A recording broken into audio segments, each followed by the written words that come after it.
Ya, pemirsa, balik lagi di PTV Show, ngobrol sering tapi nggak bikin boring. Masih barengan sama Irma dan juga Kak Fahri di sini. Pemirsa, kita mau kasih kalian semua, ini adalah tips and trick bagaimana kemudian bisa lolos kuliah di luar negeri gitu ya. Dan ini adalah Turki, karena Kak Fahri sudah melakukan tes di Turki dan lulus. Kira-kira apa saja sih yang harus dipersiapkan? Silahkan Kak Fahri. Jadi pertama yang harus dipersiapkan itu adalah paling pertama ya ijazah sama transkrip Oke. nilai terakhir SMA. Mhm. Nah, jadi yang ditranskrip sama nilai ijazah ini, ntar pertama itu kita terjemahkan dulu ke bahasa Inggris. Kita terjemahkan ke bahasa Inggris untuk mendaftar ke kampus yang akan kita tuju. Jadi kampus di Turki itu ada bermacam-macam, ada banyak, ada kampus swasta, ada kampus negeri. Nah, kita daftarnya itu dengan ijazah kita tadi itu dan transkrip nilai. Nah, jadi waktu udah ada pendaftaran, ada waktunya pengumuman pendaftaran, nah kita bisa daftar. Nah, besok di waktu ntar biasanya disebutkan misalnya pengumumannya tanggal berapa, Mhm. bulan apa, tanggal berapa. Nah, habis itu nanti dari pihak kampus akan namanya memberikan email kalau misalnya kita itu diterima di kampus tersebut. Oke. Nah, setelah itu kita setelah dapat misalnya pengumuman keterima di Turki itu, di kampus itu, akhirnya kita langsung mengurus namanya itu legalisir. Pertama, Ya. legalisir ijazah kita, transkrip kita ke Kementerian Luar Negeri dan Kementerian Hukum dan HAM. Baik. Nah, dari legalisir itu, soalnya ini adalah berkas-berkas yang akan kita berikan nanti ke kampus yang kita tuju itu. Oke. Nah, sementara untuk visa kita harus punya paspor dulu. Nah, Ya. kita dari LOA itu dari surat kelulusan dari kampus itu kita bisa bikin paspor dulu dari kantor imigrasi. Setelah dari kantor imigrasi kita bisa ke kedutaan besar Turki yang ada di Jakarta. Baik. Kita bisa buat appointment. Misalnya kita tanggal berapa untuk berangkat ke Turki, kita butuh visanya itu tanggal berapa, ntar ada persyaratan-persyaratannya yang harus kita penuhi. Nah, habis itu kita ke sana itu langsung di kedutaan itu cuma wawancara sedikit. Misalnya kamu itu ke Turki itu mau berapa tahun, kampus mana yang kamu tuju, kamu nanti tinggalnya mau di asrama atau di apartemen, Ya. kamu tinggalnya sama siapa, di kota apa. Nah, dari situ akhirnya baru kita bisa sampai ke Turki untuk memesan tiket pesawat. Tapi kamu tesnya di mana sih, Kak? Jadi kalau misalnya Turki itu bermacam-macam tesnya itu. Jadinya itu ada yang cuma seleksi berkas doang, seleksi ijazah.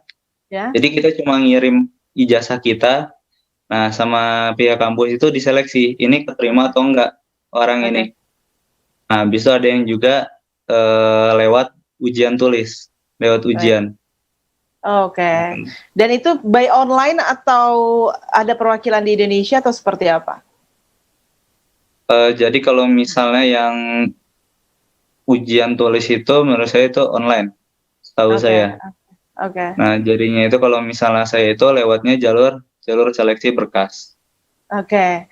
Ketika lewat jalur seleksi berkas, artinya kan kita belum merasakan secara langsung ya seperti apa nanti kehidupan di sana, yang mana mungkin aja nilai berkas kita di sini bagus, tapi harus berada di negeri orang, itu kan jadi satu tantangan tersendiri. Nah, apa yang dirasakan sama Kak Fahri?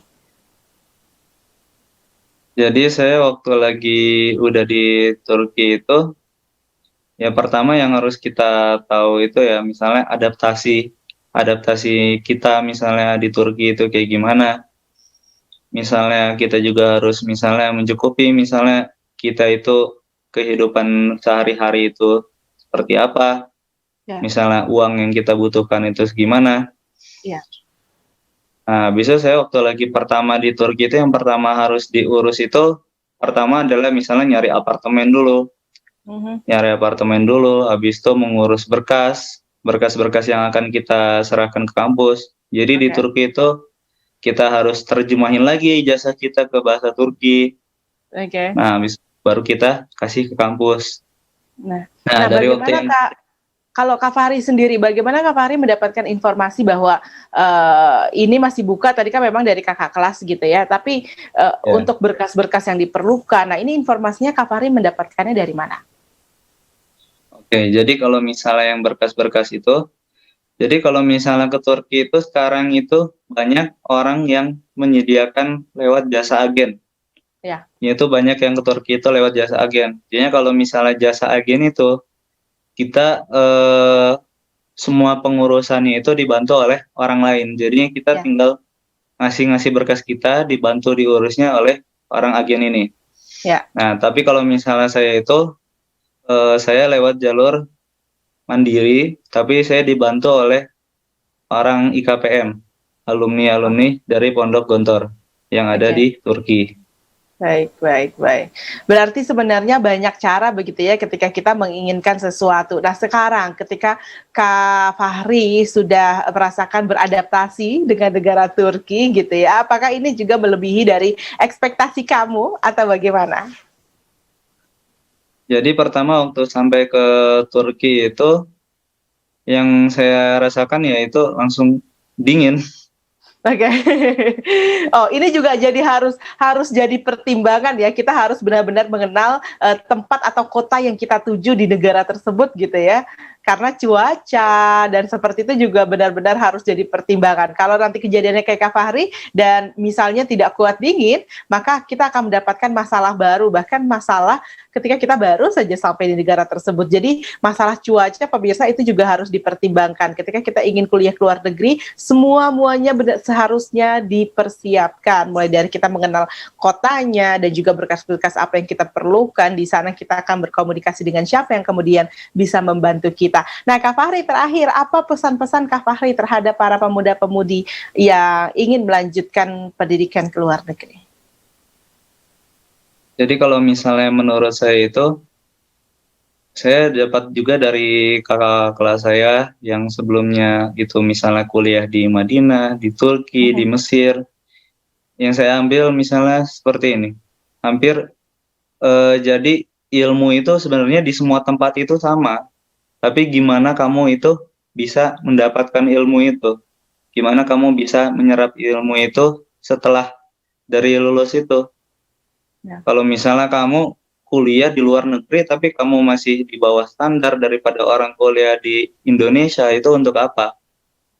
Oke. Nah, jadi ya misalnya mau kuliah dimanapun, mau di kota manapun, apa yang kamu ambil, sebenarnya semuanya itu baik.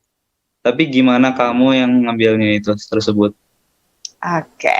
Nah, pemirsa, ini juga menjadi pesan saya kepada setiap pemuda-pemudi, jika memang kamu memiliki sebuah cita-cita, maka lakukanlah upaya kamu sedini mungkin. Andai pun cita-cita itu bukan menjadi takdir kamu, maka syukurilah apa yang kamu hadapi, karena yang terpenting adalah kebermanfaatan dari setiap ilmu yang kita dapatkan.